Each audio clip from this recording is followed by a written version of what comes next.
Nobody's coming. It's just us. 6 words that defined 13 hours of hell.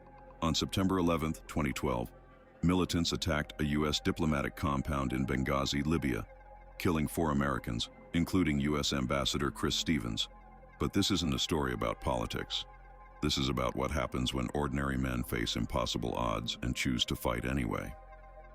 Libya, 2012. The country was in chaos after Gaddafi's fall. American diplomats were working in one of the most dangerous places on Earth, protected by a small security team of former Navy SEALs and elite operators working for the CIA. These weren't regular soldiers with backup and air support.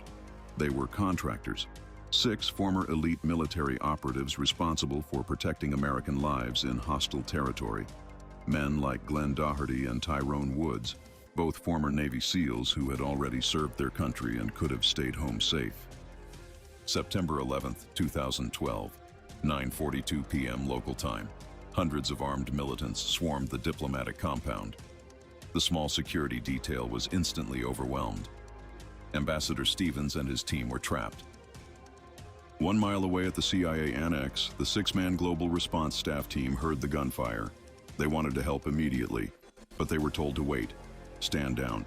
Let someone else handle it. For 20 minutes, they waited for orders that never came, for backup that didn't exist. Finally, they made the decision that defined them as men. They were going in anyway. Think about this moment. These men had fulfilled their contract. They could have stayed safe at the annex. No one would have blamed them. But they looked at each other and said what every real man knows in his heart. We don't leave people behind. They fought through enemy fire to reach the compound, but it was too late for Ambassador Stevens. Still, they saved everyone they could and began a fighting withdrawal back to the CIA annex. All night, they held the line. Tyrone and fellow officer Glenn Doherty were the kind of men who ran towards danger. Defending the base from the rooftop, they used every skill they'd learned as SEALs to keep their teammates alive. At 6 a.m., the militants launched a mortar attack that found its mark. In seconds, the impossible happened. Woods and Doherty were killed when a mortar round landed near them. 2 of America's finest warriors gone. But even then, the surviving team members didn't break. They held their position until at 6:15 a.m. a huge convoy of 50 vehicles rolled towards the annex.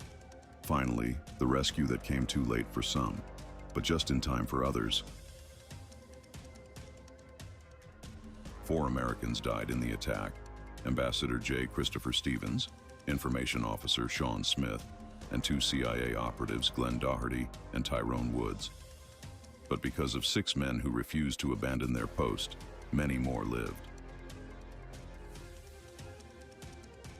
Tyrone S. Woods and Glenn A. Doherty were both decorated military veterans who served our country with honor and distinction. They had already given years of their lives to military service. They could have chosen safety. Instead, they chose duty. Nobody's coming. It's just us. Every man will face a moment when those words define his character, when the easy choice is to wait for someone else to step up, when you can justify staying safe while others are in danger. You don't have to be a Navy SEAL to understand this principle. You just have to be a man who knows that some things matter more than your own comfort, your family, your friends, your principles. Glenn Doherty and Tyrone Woods proved that heroism isn't about being fearless. It's about being afraid and choosing to act anyway. It's about looking at impossible odds and saying, "I'm going in anyway," because that's what real men do.